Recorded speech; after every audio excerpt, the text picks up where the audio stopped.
হচ্ছে কটিয়াদীরের এখানে বেতালে আমরা জানি যে মানে খেজুরের রস পাওয়া যায়, কিন্তু বেতাল থেকে যে একটু সামনে আসলে শিমুলকান্দি যে খেজুরের রসটা পাওয়া যায়, এখানে আমরা নিজের চোখে এসে দেখলাম যে এই জাল বা নেট দিয়ে বান দেওয়া রাখে, এই বান দেওয়ার পরবর্তীতে কিন্তু এই খেজুর রসটা পারে এসে দেখলাম যে বেতালও আছে। আমি মনে করি যে যারা এখান থেকে মানে খেজুরের রস সংরক্ষণ করে প্রত্যেকেরই মানে উচিত যে জাল ব্যবহার করা। উনি আসলে যেটা একটা ভদ্র একটা কাজ করলেন, মানুষের স্বাস্থ্যসম্মত যেটা পাওয়ার এই জিনিসটা কিন্তু উনি লক্ষ্য করছে। তো এই বিষয়টা আপনাদের কাছে অনুরোধ। আর একটা বিশেষ কথা হচ্ছে যে খেজুরের রস খেতে আসে দূর দূরান্ত থেকে। এখন এটা যে দামটা যদি একটু মানুষ যদি চাষিরা মানে কৃষকরা যারা হচ্ছে এটা আসলে মূলত এটা ইয়াটা করে, এই মালিকরা যদি এটা দামটা নিয়ন্ত্রণে আসে তাহলে কিন্তু দেখা গেছে মানুষ খাইতে স্বাচ্ছন্দ্য বোধ করবো। এখন দেখা গেছে প্রাকৃতিক আমরা খেজুর রসটা পাইতেছি, এই যে জাল দিয়ে বাদ দিছে, এখান থেকে নিপা ভাইরাস থেকে আমরা বেঁচে যাইতেছি, সাপের সংক্রমণ বা দেখেছি বিভিন্ন সংক্রমণ থেকে আমরা পাখির সংক্রমণ থেকে আমরা বেঁচে যাইতেছি। এই বিষয়টা দেখা গেছে আমরা এখানকার খেজুরের রসটা খেতে আমরা খুব স্বাচ্ছন্দ্য বোধ করছি। আমি নিজে খেয়েছি, দেখলাম যে একটা প্রাকৃতিক যে নির্যাস মানে লাগলো নিজের ভিতরে, আসলে কুয়াশা, ঘোর কুয়াশার ভিতরে আমি আসছি এখানে। তো আমাদের কটিয়াদীর এই প্রত্যেকটা সবাইকে বলবো যে এমন যেন হয় আর কি, দামটা নিয়ন্ত্রণে আসুক, আর খেজুরের রসটা যেন একটু মানসম্মত ভাবে রাখি আর কি। এটা মান টিকে রাখলে ভবিষ্যতে এটা ঐতিহ্য টিকে থাকবে, এমনটাই আশা করি। আর কিশোরগঞ্জের যে কোনো জায়গায় আপনারা খেজুরের রস যারা আছেন এই বিষয়টা একটু নজরে রাখবেন। আমি এর আগে আমার এলাকায় নেত্রকোনা খেয়েছি, কিন্তু তার থেকে আমি দেখলাম যে এখানে কিশোরগঞ্জ কটিয়াদীতে মানে খেজুর রস যেখানে পাওয়া যাচ্ছে খুব ভালো। এখানে তাদের মানসম্মত ভাবে তারা জালি আকারে বিক্রি করতেছে, কিন্তু দেখা যাচ্ছে লাস্ট পর্যন্ত তাদের এই টাকার যে অ্যামাউন্টটা একটু বেশি যাচ্ছে আর কি। তো এটা যদি একটু কমায় নিয়ে আসে তাহলে দেখা যাচ্ছে এখানে এই পর্যটক আসবে বা অনেক দূর দূরান্ত থেকে মানুষ আসবে আর কি। এখানে পর্যাপ্ত পরিমাণে রস টস অনেক ভালো আছে। এখানে প্রাকৃতিক ভাবে আমরা খেজুরের রস প্রতিদিন ঘুম থেকে উঠে দেখতে পাই। আগে আমরা শুধু বিভিন্ন টিভিতে খেজুরের রসের কথা খালি শুনছি, এখন আমরা 3 বছর যাবত সয়ন ভাই বিদেশ থেকে আসার পর থেকে আমরা প্রতিদিনই এই প্রাকৃতিক উপায়ে প্রাকৃতিক রস আমরা স্বাদ পাই এবং আত্মতৃপ্তি হয়। আমি প্রতিদিনই আমার এই ছেলেকে নিয়ে এসে প্রতিদিন এই রস আমরা পান করি এবং খুব সুস্বাদু এবং প্রাকৃতিক ভাবে এখানে কোনো ধরনের মানে পাখি বা অন্যান্য কোনো কীটপতঙ্গ দ্বারা কোনো জীবাণু বা না আসতে পারে সেই ধরনের ব্যবস্থা এখানে রাখা আছে ইনশাল্লাহ। প্রতিদিন সকালে এই যে বাইকে ঘুম থেকে উঠে আসে, ভৈরব থেকে আসে, গাজীপুর থেকে আসে এবং দেশের বিভিন্ন স্থান থেকে যারা নিউজটা পায় এখানে সকলে এখানে ঘুম থেকে ফজরের পরেই অনেক এলাকা থেকে মানুষ আসে, জড়ো হয় এবং রস খেয়ে প্রত্যেকে তাদের মনোভাব ব্যক্ত করে এবং আত্মতৃপ্তি প্রকাশ করে। খাইছি, অনেক ভালো লাগছে আলহামদুলিল্লাহ। আর ওনার প্রসেসটা অনেক ভালো লাগছে, নেট দিয়া অনেক ভালোভাবে রাখছে যে পোকামাকড় বা পাখিটাকে যাতে কোনো ইয়া না করতে পারে। তো আলহামদুলিল্লাহ খাইছি, অনেক ভালো লাগছে। আয়সা বাইরে ডাক দিয়া তুললাম, ভাই ঘুমাচ্ছিল যখন আমরা আসছি। কারণ আসছিলাম আমরা চরালগি থেকে, এর কাছেই আমাদের 1 কিলো দূরে। সকাল আমরা আসছি। হ্যাঁ আসছি ওই খেজুর রস খাইতে, রস খাইলাম, ভালোই লাগলো। রস এখানে বাসার জন্য নিয়ে নিছি। আচ্ছা, এই ভালো, উনি ভালোভাবে রাখছে, জাল দিয়ে সুন্দর রাখছে যাতে কোনো ঝামেলা না হয়। আমার 6টা গাছ এবছর করছি, গত বছর করছিলাম, এবছর করছি। তো প্রতিদিন প্রায় 6টা গাছ লাগাইলে আমার প্রায় 18 থেকে 20 লিটার রস আসতেছে। প্রতি লিটার রস 200 টাকা করে দিচ্ছে সবাই। ছোট গ্লাস আছে, গ্লাস 250 মিলি, ওটা 50 টাকা করে দিচ্ছে। দামটা ফ্যাক্ট না, দাম কেউ খেয়ে 100 টাকা বেশি দিয়ে 2 লিটার রস নিয়ে 400 টাকা দিয়ে আবার 500 টাকা নোট দিয়ে আবার বলতেছে 100 বেশি, আবার অনেকে কমও দিচ্ছে আর কি। এরকম দামটা কোনো ফ্যাক্ট না। আর সেফটির যে বিষয়টা, এটা মানুষ অনেক স্বাস্থ্য সচেতন, ঠিক আছে। তা আমিও যতদূর চেষ্টা করি যে মানে সেফটি দেওয়ার জন্য আমি আলাদা জাল কিনে আনছি। এটা পুরোটা গাছ যে জায়গাটা করি, কলসটা করি, এটা পুরোটা একবারে প্যাচ দিয়ে রাখি, যাতে কলা বাদুর বা অন্য কোনো কিছু মানে বীজর কোনো কিছু পশু পাখি এগুলো যাতে এগুলোতে টাচ না করতে পারে, এভাবে সেফটি দিয়ে রাখি আর কি। আয়সা যেটা দেখলাম যে স্বাস্থ্যসম্মত উপায়ে এখানে রস নামাইতেছে। তো এখানে যে বাদুড়ের যে রোগের যে রোগ হওয়ার যে সম্ভাবনা এটা খুবই কম। যেটা দেখলাম যে চাকরির মাধ্যমে রস আহরণ করা হচ্ছে এবং রসের যে দাম সেটা বলতে গেলে তুলনামূলক খুব বেশি, যদিও এটা একটা সিজনাল এত সকালে আসছি যে খেজুর রস খাওয়ার জন্য। আসলে এখানে এক চাচা ছিল, চাচা সকালে গাছ থেকে পেরেছে, পাওয়ার পরে এটা আসলে ভেজাল মুক্ত, কোনো ইয়া নাই, ভেজাল মুক্ত রস। মানুষ অনেক দূর দূরান্ত থেকে আসে, কে অনেক তৃপ্তি আসে। এটি রস আগের আমরা ছোটোবেলা থাকতে বাচ্চা চাচাদের কথা শুনতাম যে খেজুরের রস আসলে সকালে আইসা এটা দেখলাম, খেলাম, এটা অনুভূতিটা অনেক ভালো আর কি। আমাদের দিকে দেখেন শীত শিরনটা আসলে একটা যেন খেজুরের রসের জন্য মানুষের একটা আমেজ লাগিয়া জায়গা। কীরকম আমেজ, সকালবেলা হইতে ভোর সকাল যে সম্বেলা, এই ভোর সকালে মানে যে সম্বেলা পাখি ডাক শুনে এই সম্বেলা যারা রস খাবো, যেমন আপনাকে আসছেন অনেক দূরে থেকে, এরকমই অনেক দূর থেকে মানুষে আসে খালি শীতের রস খাওয়ার জন্য, বুঝছেন। আর আমাদের বিশেষ করে এই খেজুরের রস দিয়া ধরেন না, গ্রাম বাংলার ঐতিহ্য তো একটা, এটা কিন্তু অনেক বেস্ট। যেরকম দেখছি ছোটোবেলা ছই পিঠা বানা, আর দেখছি শীতের যে একটা খেজুরের রসের একটা ক্ষীর, হায় রে, এটা খাইলে বুঝবেন এরকম মজা। এর থেকে দেওয়ার আরম্ভরি সন্ধ্যা পর্যন্ত দিই, দেওয়ার পরে মনে করুন সকালবেলা 6টা নামানি ধরি, 5টা পর্যন্ত নামাই, এরপরে বিক্রি করি। রসটা মনে করি হাতে জায়গার থেকে সব কান্তি আই পরিশ্রম আছে। এটা গাছ কাটা একবার সকালবেলা শীতের মধ্যে উঠুন লাগে, নামুন লাগে, পরে পারুন লাগবে, এটা কষ্ট বেশি না। তো মনে করুন পরে এরকম 30,000 টাকা রাখি আর প্রতিদিন সকালবেলা তো রস দিতেই পারি না। রস মনে করুন চুরে নেগা, হাতে বা নেগা, এই কারণে কিন্তু মানুষ সন্তুষ্ট করতারি না। রস তো নামি ঠিক মতো দিতে পারি না। আইয়ে দূর রাত্রে নেই আয়া ছোটোবেলা যে রস আছেন, এই বেলা আরও বেশি রস আছেন।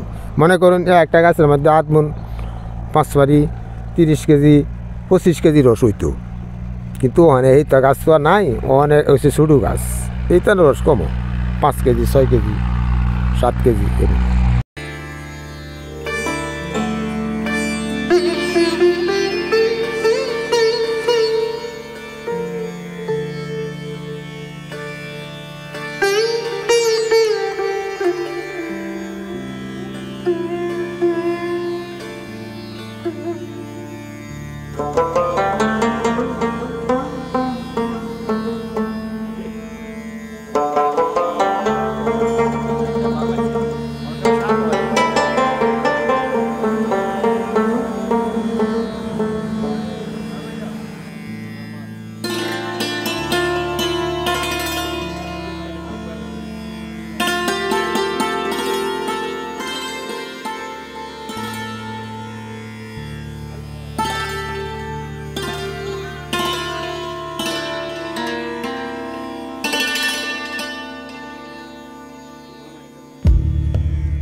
Thank you.